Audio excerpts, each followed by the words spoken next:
What's going on, Lions fans? Welcome to the Pride Detroit YouTube channel. I'm Miko, joined by my guy Morgan here. Morgan, we are officially done with the Lions season. As we all know, the Lions did lose to the 49ers in the NFC Championship game. And normally, Morgan, when you and I get together, we're either doing film studies, we're highlighting top plays.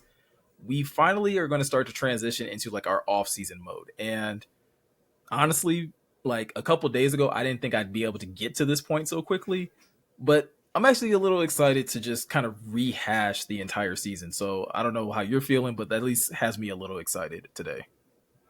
Yeah, no doubt, man. Like for a little while there, I was in my feelings. Like for honestly the first 48 hours after, but I've gotten better with it. Come to terms with it more.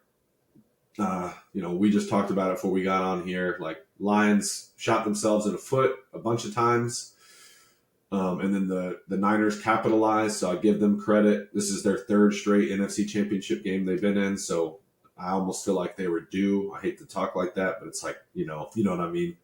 Yeah, it But happens so yeah, many times where you're just like, eventually, like the other team has to get over the hill, no matter how right. much momentum it seems like the other team has. So, like, yeah, That's what I'm saying, man. And like the Lions still had one hell of a season, the most magical season of our lives. Me and you are basically the same age, so it's like I'm thrilled. I love that. Basically, the off season's so much shorter now. Like it's almost yeah, like it's February tomorrow. Free agency's right around the corner. The draft's not far off. It's here in Detroit. So yeah, man, I can't wait. So I'm excited to start doing this content, both on the website, our YouTube channel, Twitch. It's about to get popping for sure. yeah, absolutely. And speaking of which, if you are new to Pride of Detroit, this is the first time you've ever caught any of our content, do us the biggest favor, hit that subscribe button, hit that notification bell. That way you can be notified anytime we upload any new content. And like Morgan said, definitely check out pridedetroit.com. Like you said, we're in off-season mode. There's going to be a lot of new content. We're going to start talking free agency. We're going to start talking draft kind of rapidly. Because like you said, like the Lions season went so long, it almost feels like we have to play catch up in so many ways. Like the Senior Bowl is going on, Yeah. and I don't think I don't think there's a single article on Pride of Detroit right now about the Senior Bowl. Um, No, and and honestly, normally like, we're go ahead. yeah, normally we're all over that this time of year because it's a big thing for us. And but yeah, it's almost like it's taking a back seat now because we're like just catching our breath. And we just found out Ben Johnson's staying, so like I know we're gonna get into that. So yeah, man, I like this. I want to keep this up because I don't like talking about mock drafts in December. Okay, that's I'm gonna keep this going I'm right there with for you. Like sure. it's an adjustment because the last two seasons we've had that like freedom to be able to talk, draft as early as sometimes even like after Thanksgiving, like being able to start talking about like, hey, who should the Lions start considering at the top of the draft? But don't have to do that this year.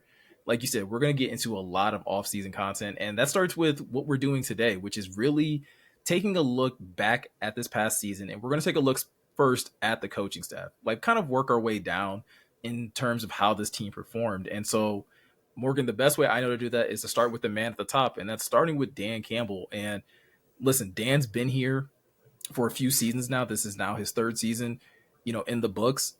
When you look at him as a head coach, where do you think he's improved the most as the guy leading the Detroit Lions? I mean, you can definitely tell. Like Campbell's one of those guys that really learns quickly, right? He doesn't have to learn a lesson multiple times for it to stick in his head. And I go back to that game last year when when they were at Minnesota, and he opted to kick that field goal rather than go for it or punt it, just like kind of out of character for him. Didn't go in. Lions ended up losing that game, and it hurt him. You could tell about like by the media availability. I'm pretty sure he got like choked up because he Mm-hmm. felt bad. He felt bad for taking a win away from his guys and the guys he cares so much about and he pours into every day. So I think in-game management, just like sticking true to himself, like knowing him, knowing his football team, trusting his coaches, his coordinators, his players. So I think that was the big thing. I love this stat from Eric Eager of Sumer Sports. Really good follow. If you do want to learn more about the game from an analytics standpoint. Dan Campbell added 1.04 wins above the average coach on in-game decisions during the 2023 season, which was twice as much as any coach in football. So that's incredible. There were so many games that his aggressiveness and his in-game decisions and his clock management, you name it, just worked well. Like whether it was the Lions ending the game with the football and the victory formation, which they did a ton of this year. Just good in-game management, man. I really love how his approach to, that aspect of the game, and I think it paid a lot of dividends. What about you? Yeah, I was gonna say if not that, right? Because I wholeheartedly agree that that is one of the best things, and one of the things that, again, one of the top assets that Dan brings to this team as a head coach. The other thing I would say is preparedness. I think we started to kind of see that near the end of last season, where you got to a point where it didn't matter who the opponent was. You always expected the Lions to be prepared. Obviously, we don't know who's going to win or lose, but being prepared is a really big thing, and being able to have your guys prepared as a head coach is a huge deal as a head, when you're leading a team in the NFL. A lot of coaches have said in the past that their job is to get their guys ready for battle and things of that nature. And there's always varying degrees of success in that. And I think Dan has found a real consistent way of always making sure his guys are prepared. And obviously that he's got great coordinators, he's got great position coaches, which we're going to talk about as well. But it definitely has to start at the top as far as like, listen, this is what we're going to do. And I kind of go back to what he was saying before the 49ers game, where, he's comfortable. He got to a point where he was comfortable giving up something if he knew that he was going to get something in return. And like, to be able to make that type of a decision as a head coach is huge. To be able to make up in your mind, like, listen, I know my team can survive giving this up, but we are going to choke the life out of opponents because we're going to take these things away from them. I think that's big time in my opinion. Yeah, absolutely. And it's like understanding your personnel and the strengths and weaknesses of like that team, right? Like that philosophy can like ebb and flow from year to year, just depending on, the Lions defense might get shored up, or hopefully the kicking situation gets a little bit stronger, and like that can affect, in-game decisions. But overall, I think his core philosophy will always be there for as long as he's in football. And I love him for that because it's consistent. You know what to expect, especially like his guys like that are under him, whether it's a coach or a player. And yeah, it's kind of cliche, right? But like Sheila, Brad Holmes, Dan Campbell, they've talked about this culture they've wanted to instill from the jump, right? Like from when they got hired in 2021. And so from the jump, they've been about it. And like they're walking the walk, right? Like they talk the talk forever, but they're walking the damn walk, man. And that's the biggest reason I feel like so many people are so high on the Lions moving forward, because they've done it the right way from the core. Like I think Ben Raven of M Live the other day quote tweeted something about Penei Sewell and said the core is made of adamantium, which is which is the joint that Wolverine's claws are made of, right? Yeah. So no, and that's adamantium, vibranium, however you want to put it, whatever your nerd is, it's strong. Facts. Speaking of that though, like, right, speaking of Dan, again, whether it's the leadership, whether it's the players, we both kind of said it, right? He has guys around him as well that really help bring the best out of him and I think really do make his job easy. So when we start looking at this coaching staff, let's start first with Ben Johnson. I'm going to say this loosely because I know when people hear the word grade, it kind of like it makes everybody a little uncomfortable. But when you look at this coaching staff, specifically, let's start with Ben Johnson, the offense. Like, how would you grade their performance this past season? Yeah, the offensive coaching staff, I'm going to have to give an A-, man. Like, then the only reason it's a minus is because they ultimately fell short of winning a Super Bowl. And you're like, damn, that's tough. You could make an argument it should just be an A. I should take that minus off. But like Nico said, guys, it's the content game, right? Like, the grade is just the grade. But yeah, applying more context to it, man, they had a lot of expectations coming into this year after such a strong finish in 2022. And they met all those expectations. Jared Goff had himself one hell of a season. You could argue maybe his best season as a pro from top to bottom. The offensive line continues to get better and better under Coach Hank Fraley. Ragnow, second team All Pro. Panay Sewell, first team All Pro, has taken his game to another level. You could argue he's the best offensive lineman in all of football right now, which I believe.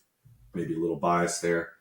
Antoine Randall, the wide receivers coach, it seemed like Amon-Ra took another step, first team All Pro. Josh Reynolds and Khalif Raymond had like a bit of a resurgent year on the Lions. Both of them, dependable vets. JMO came on really strong towards the end of the season, and I think that's a huge feather in the cap of the entire offensive coaching staff, because it didn't look like that in the early parts of the season, man. It was, there was reasons. Obviously, he was coming off the suspension. He had the soft tissue injury, but ultimately, Jameson had one hell of a strong end of the season. So, I got to give them an A- just because the expectations were high, they were met, and they're going to stay high, man. We're going to get into that too. But, what do you think? I'm actually, initially I was going to go A. I was like going to give them a solid A, but based off of a question that we have later in the show, I actually am going to move it to an A- right there with you, because I think this offense, and Ben Johnson specifically, did everything that you said they did, right? They came into the season with a lot of expectations. Putting together a top 5, top 10 offense in today's NFL, I don't think is easy, right? And it takes so many parts to be working together. And this is not a shot, but this is just my opinion. I think oftentimes when you see top 5 offenses, they're typically powered by a top 5 quarterback in a lot of respects. And Jared Goff isn't quite that, but Ben Johnson and the rest of this coaching staff and the rest of these players are able to work in such a unison that they really do cover up each other's deficiencies, right? It's whatever the game plan is, or whatever pieces that they've surrounded Jared Goff and this offensive line with. It all just kind of works together, and everybody's job is a little bit easier. You talked about the receivers, the offensive line. Let's also talk about the tight ends, right? Coming in with a second round tight end to be a Pro Bowler, to be a second team All Pro. 2 brand new running backs coming into the mix, and still helping you have one of the top rushing attacks and defense, on top of having a new running backs coach in Scotty Montgomery. A lot of those things have to work together, and we'll get to it a little bit later. I'll tell you why it's an A-, but there's a couple of things that this offense just didn't do well enough for me for it to be an A. But I think when you look at Ben Johnson living up to expectations coming into the year, and everybody expecting this offense to pick up where they left off at, a huge amount of credit needs to go to him and these players for being able to accomplish that. Yeah, I'm right there with you, man. Like, you can't take away from what they did, right? Like, it was just so impressive from top to bottom. And I love how Ben Johnson is just really good at getting his players in optimal positions. Like, I swear there was a whole series in the NFC Championship game where the series was designed around Panay Sewell. And it should be. That's your best player. Where they had him in motion as the extra tackle. He was eligible. There was a clip I put in notes today where he was wide open and Goff threw it to Montgomery, and I still think they got the first down, but I'm like, shoot, man, you need to hit Panay with that thing and let him rumble, because like he could have gotten 15 or something, and that would have got me out my seat. I love it when the big boys get the ball. So I'm right there with you. There's things that they can fix up, like some of these offensive lulls. Where there'll be like 3 or 4 series where just nothing's going, and you put your defense in a tough position, and that happened in the second half against San Francisco, where it was fumble, punt, if I'm not mistaken, and the game just got away from them there, and San Francisco was able to get a lead. So, I'm right there with you. It's not perfect, but it was damn good for sure. Yeah. And before we transition, because I want to get us over to Aaron Glenn as well, I just want to put some numbers behind how good this offense was under Ben Johnson. The Lions were 3rd in total yards, 4th in passing yards, 5th in rushing yards. They were 3rd in total touchdowns with 58 on the season. Again, 1st in rushing touchdowns, 4th in passing touchdowns, 5th best in points per game at 27.1. They were 3rd best in yards per play, 11th best on 3rd down conversion. And this offense scored on 40% of their drives, Morgan. Like, getting Ben Johnson back for another season is huge, is absolutely huge. And it does put it does put another high mark up there, right? Another high achievement that he's going to have to strive for going into next season. But 2 seasons down, man, and he's proven that he's capable of putting together a really potent offense.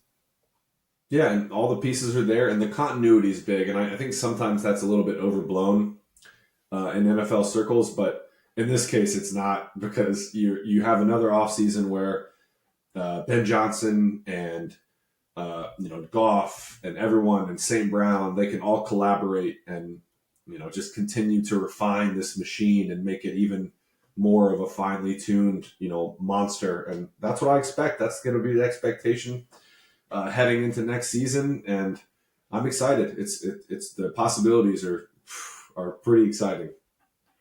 All right, so let's switch gears a little bit. So obviously, like I think a lot of people are going to watch this video and agree with us wholeheartedly when it comes to Ben Johnson. We're going to have to do some convincing when it comes to Aaron Glenn here. So let me start here with Aaron Glenn. And when it comes down to a grade for AG and the performance that he had as defensive coordinator this year, I'm actually going to give him a B minus. And it's really heavily reliant on how this defense performed when it comes to defending the run.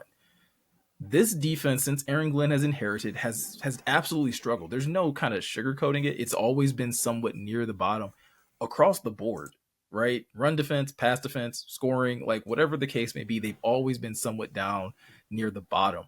And going into this year, I know I personally was looking at AG like, hey, if you can at least get this defense middle of the pack, in the teens at least, I think this team has the potential to do something special. And I think Aaron Glenn accomplished that going into this year. Were they a top 10 defense across the board? No.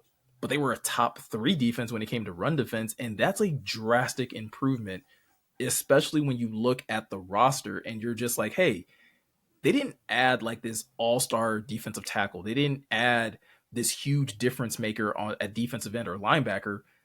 They just coached these players better and they put them in better position to succeed.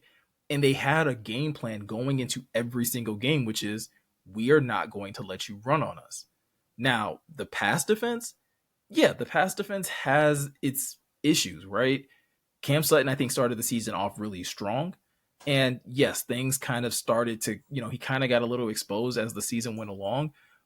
But I also don't think that's just on Aaron Glenn as a coordinator. I do think, you and I have kind of said this throughout the season, the man was working with probably not the best hand possible when it comes down to who you can trot out there in the secondary. So as much as people are going to hear this and be like, no, Aaron Glenn deserves an F or whatever, I think he did a really high quality job considering the pieces that he has. And like I said, being able to take a defense that was always kind of near the bottom and run defense and respectfully put you near the top. And they did it against everybody. Even Christian McCaffrey, yes, got 90 yards, but I was kind of beating this drum before we played the Rams. The Lions didn't give up 100 yards to a single running back all season. A lot of that has to go to Aaron Glenn. I'm sorry. It just does. Yeah, man. And the entire defensive staff, I'm right there with you. Like, had you asked me around like week 10, I'd have probably been like, I don't know, C minus. It's just not working. But then to your point, like this defense, they overhauled the secondary, right? Mm-hmm. Brad Holmes, the Lions general manager, was really aggressive in the offseason, signed C.J. Gardner-Johnson, ended up losing him for most of the year. You signed Emmanuel Mosley. I think you had him for 4 snaps before he unfortunately tore his other ACL. And folks, that was supposed to be cornerback 1, okay? Sutton is a good pro. He's going to be fine next year when he's back, not being tasked with guarding the CeeDee Lambs, the Puka Nakuas, the Justin Jeffersons, right? Those are the elites, and they're tough there's only a handful of guys on the planet that can really guard them on a consistent basis, but they had to do what they had to do because of injuries. Jerry Jacobs' play fell off, and he ended up being relegated to just a special teams and reserve role. So you were left with Kendall Vildor, who was on the couch up until week 10 before the Lions picked him up and threw him in the starting lineup, and then he's playing 100% of your snaps in the NFC Championship game, and that's a tough draw. Like, no disrespect to Kendall Vildor. He had some nice plays. He competed out there. There was a lot of plays where he was just this close to making them, and like the one that bounced off his face in the title game, it's a bad bounce. So, yeah, I'm with you. I give Aaron Glenn a B B minus probably, just because he wasn't gifted the best hand in terms of having a top elite unit. But to your point, Miko, they stopped the run. They devoted assets and resources to stopping the run. They were really, really sound front in stopping the run, like the front seven, the defensive backs like Brian Branch, Ifeatu Melifonwu, Gardner Johnson when he was healthy. They do a good job. So you have to give them credit where credit is due. And yeah, I'm not upset with it. And I think the people that are like, fire Aaron Glenn, this, that, and the other, like you have to look at the context of the whole situation, right? Like he's not working with what Ben Johnson's working with on the offense, where it's just a bunch of really good players and several all-pros and a few all-pro candidates, right? Like Yeah. he had a few really strong performers, and Aiden Hutchinson and Aleem McNeil. Anzalone had a really good year. Ifeatu Melifonwu closed the year strong. But beyond that, man, you look at it like Isaiah Bugg started the season. We thought he was going to be a rotational player at least. His play fell off a cliff. They had to turn to Tyson Alalu, who played some good snaps for them. But again, it's similar to the Vildor situation where you can only do so much with the talent you're given, and that's why we here at Pride of Detroit, we're a little bit more lenient with AG. And I'm excited to see what he can do in 2024 with hopefully an infusion of talent. Yeah, and so let's take that point right there and kind of move into the next question that I kind of had, which is when you look at this coaching staff going into the offseason, and obviously we're looking to improve all across the board, which coach or coordinator do you think has the most pressure on them going into the offseason to see this, help this team really improve? Well, I think the obvious answer a lot of people are going to point to is Aaron Glenn. And I would agree, because if Brad Holmes does a good job of adding some pieces, and whether it's through free agency, the draft, it's going to be a mix of both. I can already tell you that. It's how they approach things. So yeah, the pressure is going to be on him to field a much better unit. They need to be better against the pass, not allow so many big plays. That's going to be huge. It's going to be paramount to the Lions getting back to where they want to be next season, which is ultimately in the title game and hopefully a Super Bowl. But on the offensive side, Miko, it's interesting because we were talking about it before we got on. Like all the pressure is going to be on Ben Johnson in that offense, because they're going to be returning everything they've had this last year, minus, we'll see what happens in free agency with a few guards. But the core is going to be back. They're probably going to add to it. Players like Sewell, St. Brown, Jameer, David Montgomery, they're all getting a little bit older, and ultimately a little bit better, more experience. So I think the pressure is going to be on both, but I think you probably have to lean towards AG because, hopefully he's going to have the ingredients to make some really good, to make some really tasty stuff, right? Like it's got to be there. Yeah, absolutely. And honestly, I'm actually going to lean towards Ben Johnson. And it's for that reason that you said. Ben Johnson has all the pieces. And I think when you have a loaded deck like he does, like you said, yeah, they may have to make some tough decisions at offensive line with guard. We're going to have to see how Frank feels after, having an offseason to rest and really let his body recover. But you still have Jared Goff. You have two high-quality running backs. You have really, again, 3 to 4 high-quality wide receivers in St. Brown, Reynolds, J-Mo. Khalif is going to be healthy. Your tight end position is solid with Sam Laporta, Brock Wright. James Mitchell may take a step forward. There's a lot to look at on that offensive side to be like, okay, well, there's not much room for excuses if that unit falls off. The reason I won't say Aaron Glenn as well, though, is because Aaron Glenn is kind of at the mercy of Brad Holmes. Like, whatever Brad Holmes gives him is kind of going to dictate how good that defense is going to be. And Aaron Glenn is going to have a lot of room, I think, this offseason. And we'll get to it when we start talking free agency probably next week. Aaron Glenn has a lot of room to go into that office to be like, I got a laundry list for you, bro. Like there's a Christmas list that I need. Run that credit card because we need to get some talent in here in some really key places. So yeah, for me, it's Ben Johnson, not because he hasn't done it, but because he has no reason, in my opinion, not to continue to, again, not say that he has to be like the number one offense, but listen, you've kind of set the standard that you can coach a top 5 offense in the NFL, that's now the standard. Yeah, that's a great point, Miko. Like anything below like an elite tier offense is going to be considered a disappointment, and honestly, could hinder Ben Johnson's head coaching candidacy. Next cycle, right? Like if these teams that are inevitably going to be looking, it happens every year. There's going to be 4 or 5 teams that fire their coaches at least, and if they're looking at Ben Johnson, they're going to want to see like, okay, Ben Johnson once again had the Lions as a elite unit. They finished blah blah blah DVOA this that and the other. They hopefully win a Super Bowl. So yeah, like it's going to be it's right there for Ben Johnson. But to your point, like the expectations they might feel a little heavy because like Dan Campbell said, like they're no longer going to be the hunters. They're going to be the hunted. Like people are going to look at this team as they are. I don't care what anyone says. They're among the elites in the NFL now. They proved it. They had the 49ers on the ropes, man, about to get knocked out. Like, shoot, they're right there. So it's got to be there. The proof has got to be there for Ben Johnson in 2024. So I do agree with that point for sure. Yeah, especially if you're going to be Ben Johnson, you're going to be asking for the bag, right? Like if the rumors are true, that you asking for that big money, you got to deliver.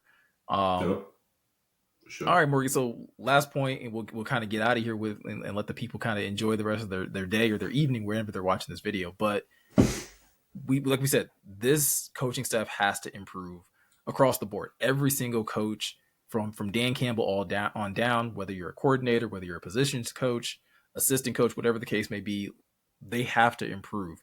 And so when you look at that aspect of it, where in your mind do you think they need to improve the most to be able to get back to and maybe even beyond where they got this past season? Yeah, and I think they did a better job of it this year than they did in 2022 and definitely 2021. It's just a learning curve, but in-game adjustments for sure. Sorry, guys, I'm a little sick. If you saw me trying to pop my ears earlier, this cold's been beating my butt this week. Bro, man. Michigan weather's ain't nice to nobody.